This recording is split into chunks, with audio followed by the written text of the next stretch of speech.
Dumelang, welcome to Face the Nation. My name is Clement Manyatela. Great to have you with us here on SABC News.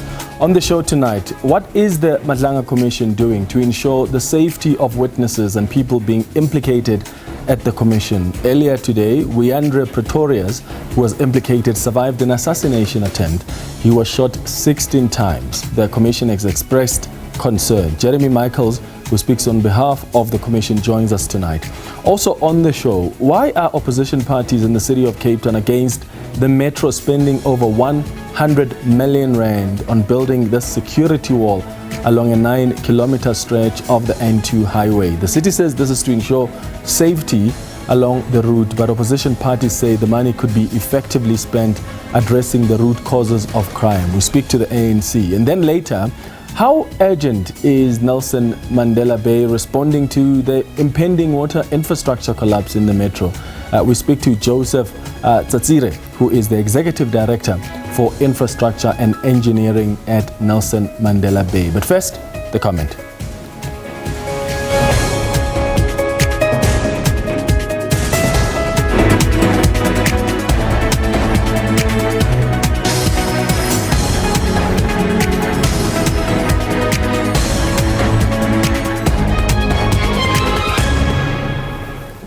So the section head for quality management at the South African Police Service, Rachel Macheng, testified at the Madlanga Commission today. And she told the Commission that she actually had a romantic relationship with alleged crime boss Vusumuzi Ket Matlala, but she insists that she played no role in him scoring that 360 million rand tender with the police service. So the focus at the Commission today has been on an irregular multi-million rand health tender awarded to Matlala's company, Medicare 24. This was back in June 2024. Macheng was asked how she knows Ket Matlala. During our relationship, I knew Mr. Matlala as a businessman, having several businesses like Ket VIP Company, Medicare 24 Tshwane District, and other companies. I have never borrowed money from Mr. Matlala, and the monies and gift received from 2017 was a gift from a boyfriend. So she's basically denying receiving the 300,000 rand from Vusumuzi Ket Matlala as gratification for assisting with that 360 million rand SAPS contract, which was cancelled amid allegations of corruption and irregularities. She has testified that the payments were made and deposited into a bank account belonging to Osizweni Meat Market, which is a butchery owned by her friend, Mudiegi Kekana, which she had given to Matlala. And she admits to advancing Matlala's interests over those of her employer, the SAPS, when she advised him on his response to claims of non-performance. The letter was sent. I mean, it doesn't preclude him from sending another letter. And if you consider it, they are responding to a letter of demand and not including these challenges. It is you who suggest that they included. They didn't see it necessary to do so. I agree. So my question again is, whose interests are you advancing here when you give this kind of advice? Of Mr. Matlala. Hi, thank you. Against who? Against my employer. Macheng said she never played any role in the awarding of the tender to Matlala's company. None of the gift nor monies received from him were related to me having an influence to the awarding of the tender or the execution thereof, as I started receiving them from 2017 while being in our on and off relationship. From the inception of our romantic relationship, he will pay money directly into my FNB account, but when he was requesting another bank account, I asked him why another bank account. So she says that she actually learned that Matlala's company received this contract only in 2024. She only learned later that Matlala was a successful bidder, in fact, after 2024. And of course, Commissioner Madlanga expressed skepticism of Macheng's explanation, implying Matlala's payments were actually bribes. So the question we're asking you tonight is, do you think Brigadier Rachel Macheng is actually making sense with these justifications, or do you think she's making up stories to justify the money she received from Ket Matlala as possible bribes? When President Cyril Ramaphosa spoke about this, the protection of witnesses at the Madlanga Commission, which we're going to get to in a moment with the spokesperson of the Madlanga Commission. But what do you make of the testimony earlier today at that commission? And whichever way you look at it, these revelations paint a disturbing picture of bloodlines and of the abuse of authority with the SAPS, within the SAPS. I mean, how does a senior officer openly declare relationship at work with a married man who is a service provider until that man was arrested and it wasn't flagged by her authorities? What the commission is actually doing is expose just how power was allegedly used for personal benefit. So please share your thoughts with us. You can send us a tweet or an X at Face the Nation SABC. We'll be back after the break.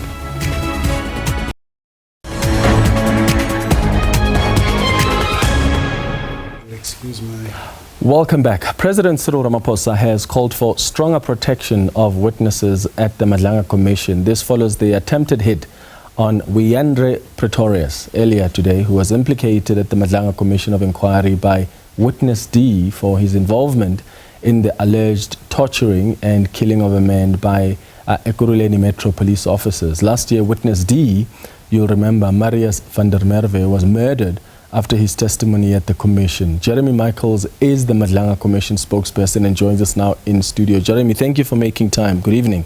Thanks very much for having me in studio, Clement. Good evening. How concerned is the Commission about the safety of witnesses and people being impacted? I mean, it was shocking to read stories about this other person who was implicated in that shooting that happened in Boksburg earlier today. Yeah, indeed. I mean, firstly, let me say that this is a very, very serious issue for the Commission. Not only because in terms of clause 14 of the terms of reference, if I can quote from the proclamation, the terms of reference state very clearly that the Commission shall ensure the protection of potential witnesses and witnesses. And then it adds that all proceedings may be held in public or in private as the chairperson deems necessary. So I'll come back to that second point.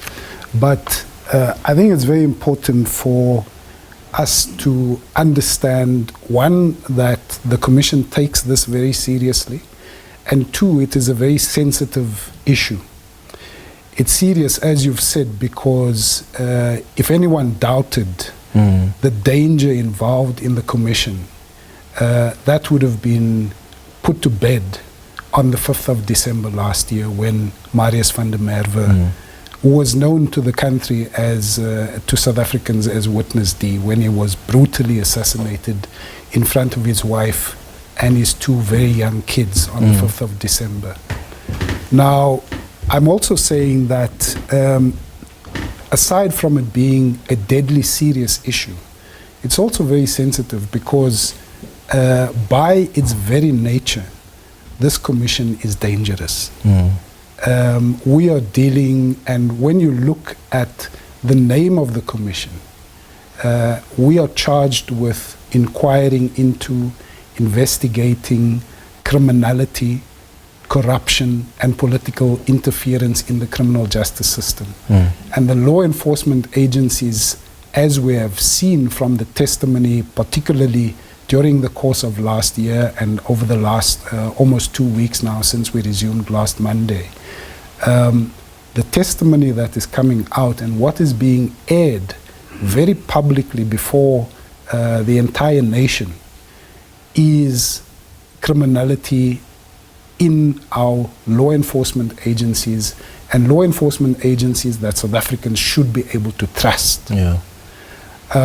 So in terms of the detail of witness protection, in the context of that danger, And the fact that we are investigating links between law enforcement agencies, particularly the police, SAPS, metropolitan police departments like Ekhuruleni, we are still coming to Johannesburg and Tshwane, intelligence agencies, links between those law enforcement agencies and criminal syndicates, drug cartels. That tells us exactly how dangerous it is. So we can't really go and air the detail of the measures that we are taking and you know, how we are protecting witnesses. But I can assure you and the nation that we are doing everything in our power in partnership with the relevant law enforcement agencies to ensure that we provide witnesses with the necessary protection. And if I can just add very quickly, we have proactively offered witness protection to quite a number of witnesses and potential witnesses. Whether they accept those offers, you know, is their decision. Some have accepted, others haven't for whatever reason. And there are some people that haven't accepted it because they are worried about who is going to protect them. And isn't that what makes it more tricky? Because you've just explained now, you're investigating the police, other law enforcement agencies. And when you talk about protection, those are the very same people that you want to entrust the protection of some of the witnesses with. Isn't that what makes it tricky? That even some people who need protection are scared to take it up because they just don't trust these officers who might actually be assigned to protect them. Clement, I think the first point to make, and this is a very serious point, is that not the entire South African police service is corrupt. There are many, many men and women in blue who go to work every day and work hard, get up early in the morning, work around the clock to ensure that we are as safe as possible. The fact that the SAPS has been infiltrated, and that is what we are charged with investigating, but that is the allegation. When General Mkwanazi stood up in Durban on the 6th of July in his full tactical uniform, flanked by officers with some heavy artillery, heavy machinery, it was an indication of what they thought and knew they were dealing with. Now, I'm not talking to whether that was warranted or not, but certainly from what we have heard and what we know now, I think we can understand. And so, to this issue of who do we trust, there are good men and women who work in the South African Police Service, in the Metro Police Departments, the intelligence services, and throughout the criminal justice system. Whether they can all be trusted with the safety of witnesses, I mean, obviously, as you say, it is tricky, but there's also a law that dictates that witness protection is the responsibility of particular entities, right? And whether, I mean, there's also, I've heard the argument that maybe it's better in the private sector, you know, if we use private sector service providers. There's a risk there too, because we are talking about, and we've heard the evidence, that there is a lot of money at stake. And so when people are being paid or offered money, huge amounts of money, to kill people, it is a choice that they make. But there must be consequences. And I think that is largely what this commission is aiming to do, is to ensure that we make actionable recommendations, as the terms of reference empower us to the president, to ensure that there is action taken, that there are consequences for those who are implicated. Yeah, and I really pity the commission, because it is quite tricky, as you say, and it's not as easy as, oh, just bring the private security. I mean, we're dealing here with some top cops who are so highly compromised from the evidence we've had so far.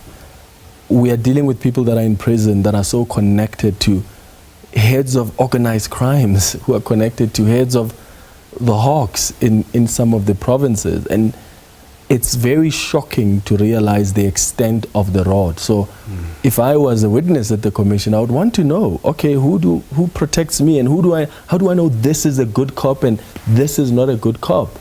But once again, it's not something you can answer. It's just a tricky situation, and I really hope that there's enough good men and women out there who are able to take up and protect the witnesses and the people who need that protection. Can I just come in there very quickly? I think also, when we listened, it's not a perfect science. Witness protection is not a perfect science. And we heard witnesses A, B, and C particularly telling South Africans that they have been under witness protection themselves. They are police officers. They are in safe houses, away from their families for very long. And so it's not easy, when you offer witnesses witness protection, there are sacrifices that they also have to make and have to be willing to make. Because you are talking about, if we offered Clement, let's say you called the hotline, you wanted to provide us with information, you were then passed on to the investigators, assuming or on the basis that you have very serious information and evidence, and you are offered witness protection, but your life is so seriously at risk that you have to be taken away from your family and taken to a safe house, and you're not able to visit your family for extended periods. It's not easy. But having said that, I think it is in a way a cathartic process that the country has to go through. Absolutely. Because, as you have said, if the allegations are true and the rot is so deep and it manifests at that high level, there are numerous generals who have been implicated. So it is going to be a difficult process for all of us, for the country. But it is an absolutely necessary process, because if we can't trust at that level the South African Police Service as an example, how are you going to trust being able to walk into your local police station when you have a complaint, and a serious one? How do you know that someone is not going to come and pay for your docket to disappear? And there are many of those stories, and we have many of those complaints as well from members of the public who say, I suspect corruption in this case, where I went to my local police station, this happened, that happened. That is not necessarily the mandate of the commission. The terms of reference state very clearly that we are charged with investigating criminality, corruption, and political interference in the criminal justice system, which arising from the allegations made by Lieutenant General Mkhwanazi. And so I think as a nation, it's a good process. It's very difficult because of what is coming out. But if we face this head on and we deal with the rot that clearly is there decisively, then we stand a chance of a sort of reset. And those people who, and there have been many witnesses on the stand who have been struggling, particularly in phase 2, to answer the questions that are being put to them by the evidence leaders and by the commission, by the commissioners, Justice Madlanga and his co-commissioners. And so we can see, if you are watching and listening day in, day out, people are crumbling on the stand. But there must be consequences for them. Absolutely. And speaking of, the incredible work that the evidence leaders are doing, how adequately protected are they? And I know you're not going to be able to tell us the steps taken to protect them, but the staff at the Madlanga Commission, because there's a concern about their safety themselves. You speak about the work that they do and the witnesses that are crumbling, their careers that are being destroyed because of the very tough questions they're asking based on the investigations that have been done, are they adequately protected? Again, we are doing everything in our power in partnership with the relevant agencies to ensure that both witnesses, whistleblowers, and the Commission staff are protected. And, you know, as you say, I can't get into the detail because that's as good as tipping off the people who want to potentially interfere with our work, disrupt our work. But you also have to take into consideration the fact that these alleged criminals are targeting each other. Yes. Because they know who has what information. As you can see from the WhatsApp messages that the Commission has been putting on display, redacted, of course, to protect identities, protect phone numbers, and so on and so on. But those individuals who were in partnership, in syndicates, in cartels, and who knows what, they are also clearly going to be thinking, but that one knows what I did, and so you a fair target. So there's that too. Yeah.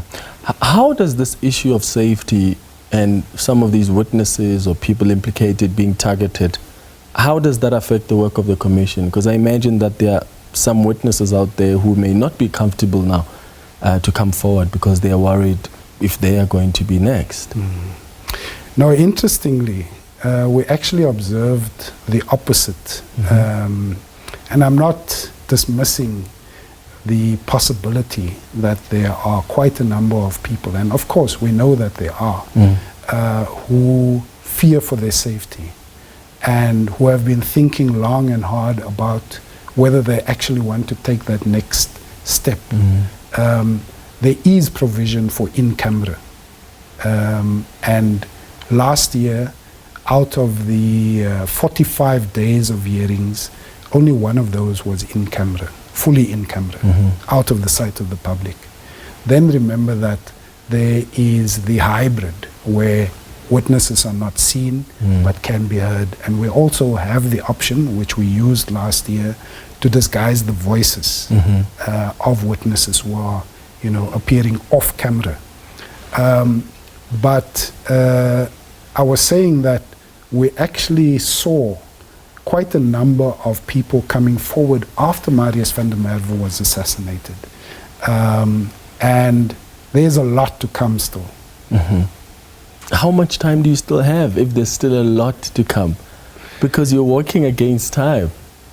So on the 26th of November, President Ramaphosa extended the term of the Commission until the 17th of March, because remember we were counting from the 17th of September, or from the 23rd of July when the proclamation was originally gazetted.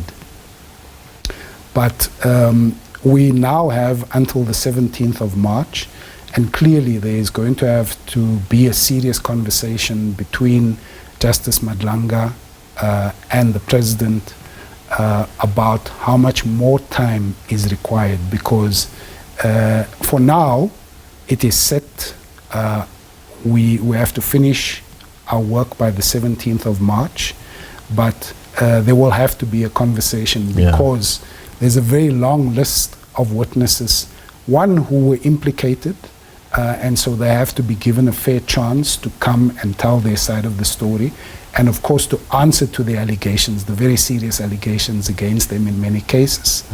But also there are other persons of interest. And so that conversation and potentially an announcement in that regard will have to happen over the next few weeks. Let's see where it goes, but we are going to need time, almost certainly. Yeah, and speaking of people that must appear to tell their side of the story, I'm sure you've seen a lot of questions South Africans have been asking about Mr. Shibiri, who's the head of Organize, crime in Gauteng who hasn't appeared before the commission yet, but there are referrals for him to be investigated. Shadrack Sibia, the Deputy National Police Commissioner, when are they expected to appear to give their side of the story? Because there's just been so much evidence that's been presented at the commission against them. So, Clement, we don't announce who is appearing when, but there's a long list of people who have been subpoenaed to appear before the commission. So typically, and again, this is largely a safety consideration, we only announce, if not minutes before they appear in public on the stand, maybe an hour or two beforehand, but generally we don't announce who is appearing when. Having said that, and this is also an issue related to your previous question, there's a long list of people who have been subpoenaed, and we are in the process of continuously issuing subpoenas. And then there's also the factor that as the evidence, as the testimony is unfolding, people are being named and implicated. We've seen that almost on a daily basis over the last almost 2 weeks now that the commission's, since we resumed last Monday. So there's that too. But I think it's important to make the point that the commission certainly would not want to be sitting forever.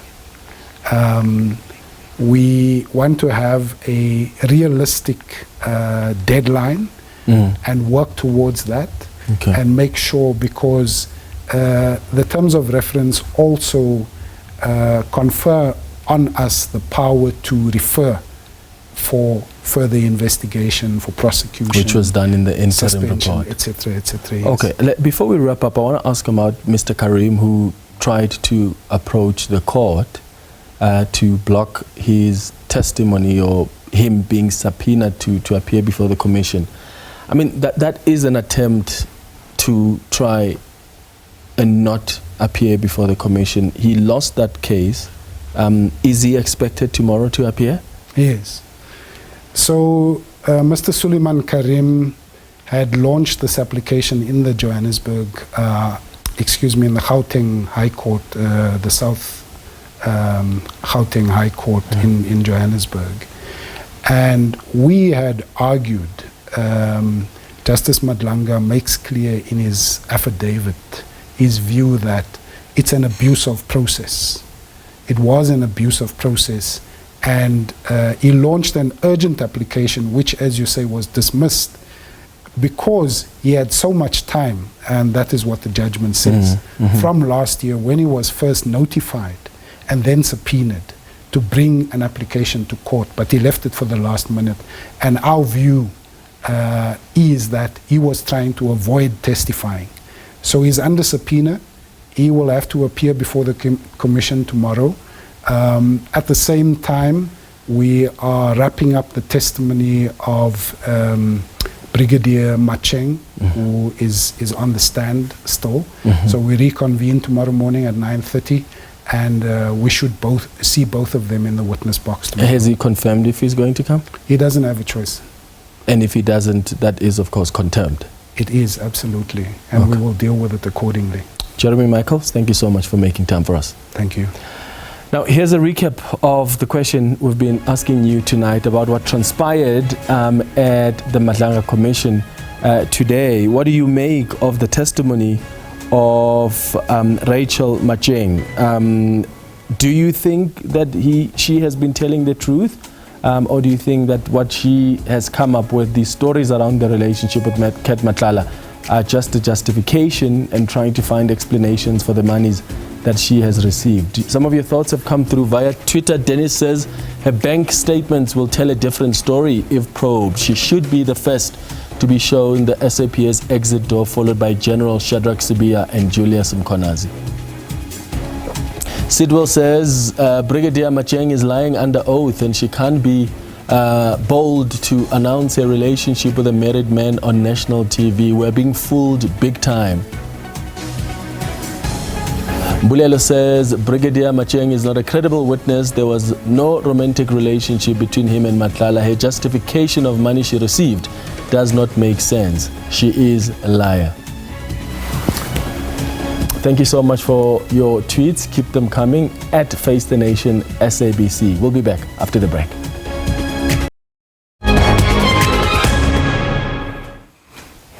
Welcome back. The African National Congress caucus in the Cape Town Council has slammed the construction of a 114 million rand wall along the N2 highway.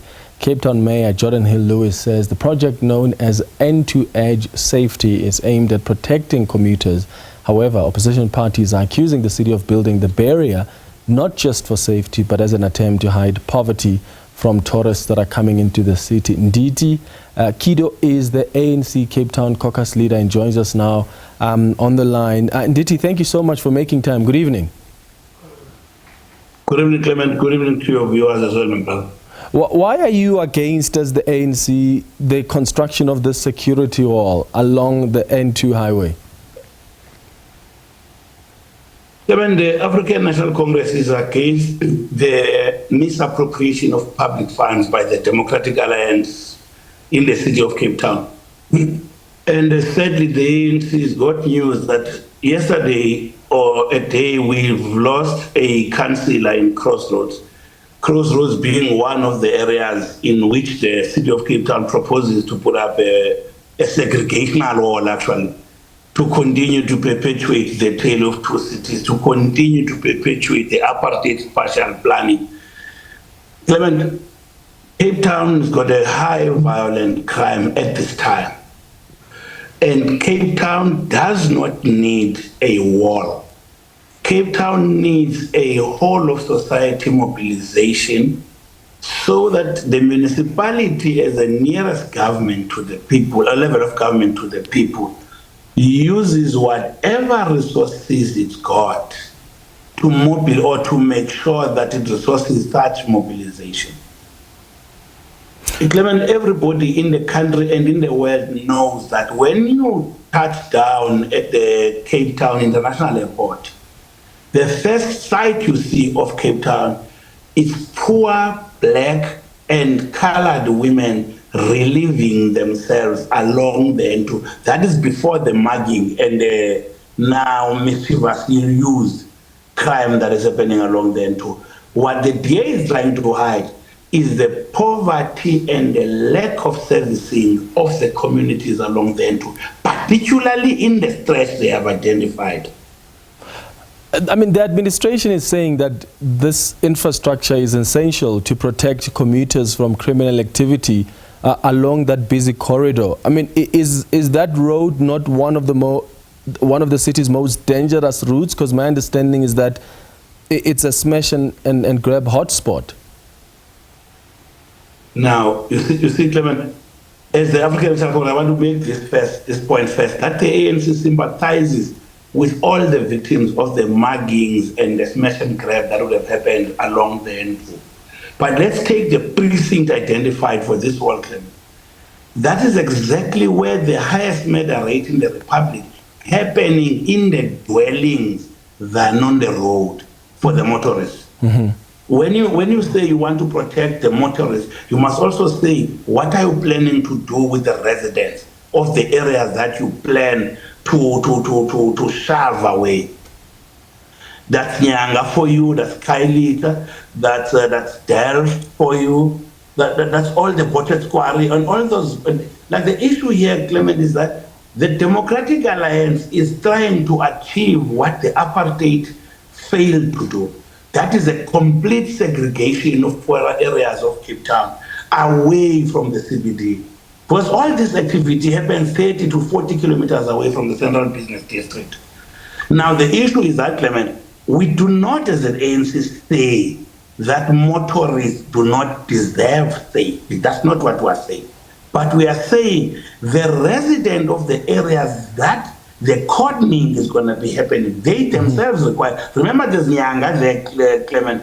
There's an area where that guy, what is that guy's name? Ian Cameron was marked. The only thing you've ever heard that the city has ever achieved was only to protect or arrest somebody who would have affected one of their own in the person of Ian Cameron. The person who, the assailant, who attacked Mr. Cameron were, for some miraculous reasons, those people were found and been charged. But the problem is that there are people who die on that road daily and nothing that has been done by the city of Cape Town. And we are saying, whilst we accept the need to protect motorists, but there is an urgent need to protect residents. Yeah, but the city of Cape Town is saying the residents are also going to be protected. I mean, there are pedestrian fatalities that are often reported alongside that route. The city said that this project will not only repair safety barriers, but they'll install new ones. It will also bring new pedestrian crossings, improved lighting and safety barriers for recreational spaces. So I guess the point they're trying to make is it's going to be a multi-pronged approach. So why can't you have one, yes, the wall being built, but also invest in other measures and ways to deal with crime within those specific areas? You can do both, can't you? Those people are not to be trusted. That's the first point. What they say and what they do is completely separate things. Helen Zille herself, at some point in somewhere 8 to 10 years ago, she instituted a commission on police. She was talking about the recommendations of Judge Kate Oregon and Advocate Vusipi Oli's commission. Also included street lighting, access roads, house numbering. Those things in the last 10 years, even when they were recommended by a commission of inquiry, they were never done. Now, these guys talk about recreational facilities. Clement, my brother, you frequent Cape Town yourself as a journalist. How many times have you seen people training and exercising for football along the N2? There are no such things as recreational facilities there. The DA has been governing Cape Town for the last 20 years, Clement. So there's, like I'm saying, along the end to where they say now they will do recreational facilities, there's been no such thing for many years there. And they have no intent of doing so. Well, how different would this wall be from, I'm not sure if you've seen the wall by the N3 from the airport here in Gauteng, because there's a wall on the side of Alex on the N3. How different would this wall that the DA government is trying to build in Cape Town from this specific one? I wouldn't know the detail, but I know the mischief of the DA. I know the mischief of the DA wanting to keep the downtrodden and the poorer Cape Town hidden away from the tourists, because the tourists must not see the fallacical or the difference in the fallacical of a best-run city. The people in Cape Town, as we speak, Clement, in the vicinity where they say they are going to do all these things. Number one, that road belongs to Sandra. That's another level of government. It's not even their place to be starting to talking about investing monies on things. They started to invest money on policing that they have no right over. They want to invest money on rail that they have no. These people are perpetuating their agenda for a Western Cape that will one day secede. Well, they're saying that they're stepping in where other government entities are failing. So that's why they've decided to take this upon themselves, because Sandral has simply failed to respond to their concerns. Clement, there's no failing of Sandral. We don't need the committees. We don't need a wall.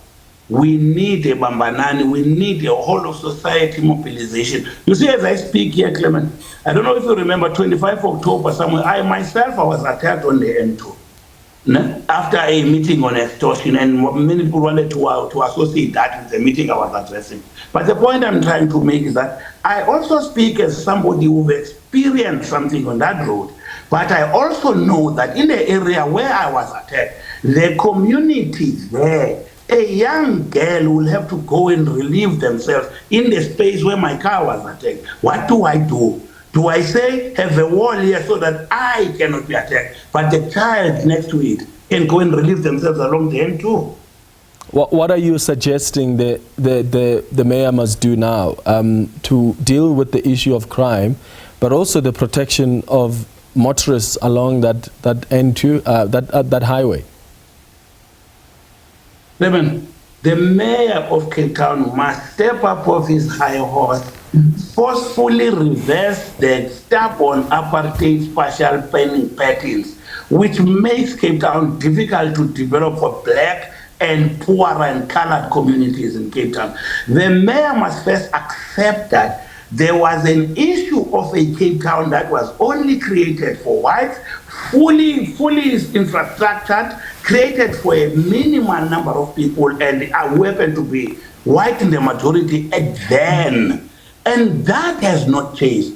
For as long as that has not changed, Clement, you need a deliberate political program to change that.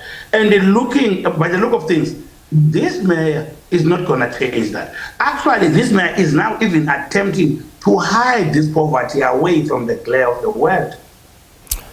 All right, Ndithini Tyhido, thank you so much for speaking to us.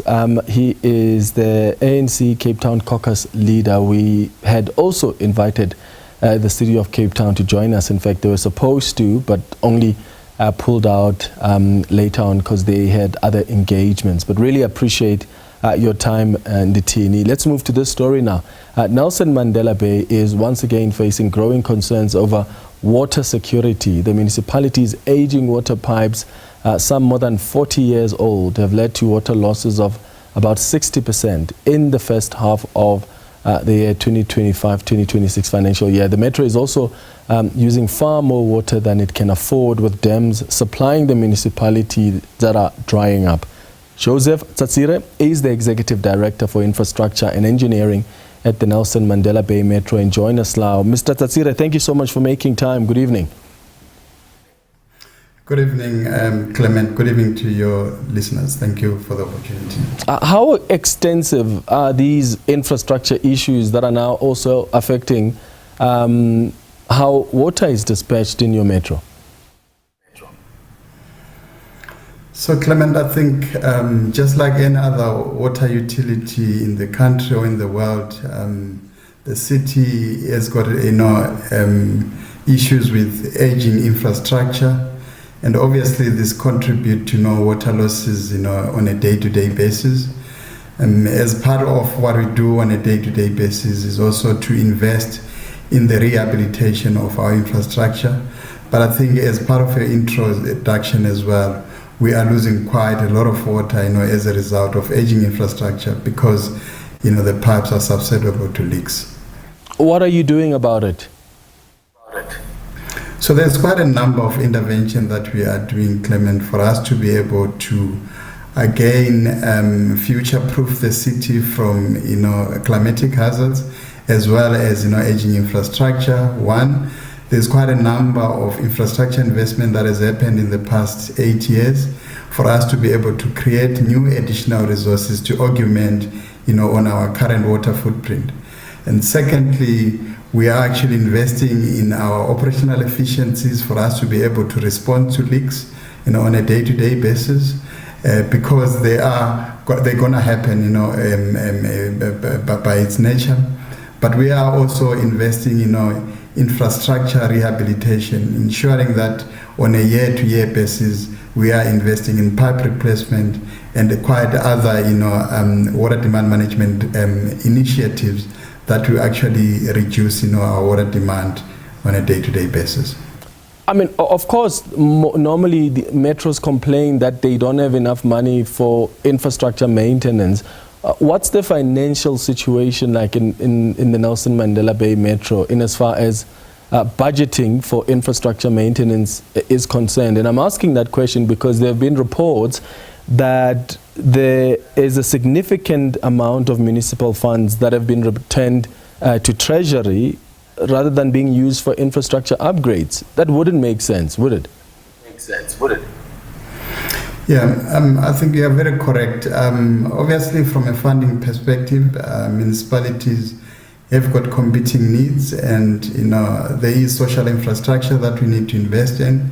There's also infrastructure, for example, water, sanitation, electricity, and so forth. And obviously, we do receive conditional grants from the national government, and there are instances where we have actually retained money due to obviously possibly planning related issues, as well as possibly procurement related issues. I think the goal is on a day-to-day to be able to streamline some of the operations of the municipality, for us to be able to consume, all our available resources that have been provided to us by national government. That continues to happen on a regular basis, and we continue to streamline our processes for us to be able to spend, the conditional grants that are afforded to us by national government. What do you mean you continue to streamline? Why is money being sent back, and how much of it has actually been sent back to Treasury when that money could actually be used to fix the very same infrastructure issues that if you don't fix, there's a bigger cost to the Nelson Mandela Bay Metro? Yeah, so there are two portions to infrastructure rehabilitation. Obviously, there is repairs and maintenance component, which the metros are supposed to raise, on their own. And obviously, there are quite a number of challenges that relates to actually dealing with our ballooning debt that we require to collect from, residents. The second component, as I mentioned, is there are planning-related issues that we obviously continue to streamline. For example, I've mentioned procurement. The ability to be able to procure services and spend, the money in the financial ways that they are provided for. So I think, obviously, like any government entity, one is required to advertise bids and obviously award. And sometimes, the time that it takes for us to be able to award, bids as well as implement projects, sometimes is actually longer because of the due process which one has to follow.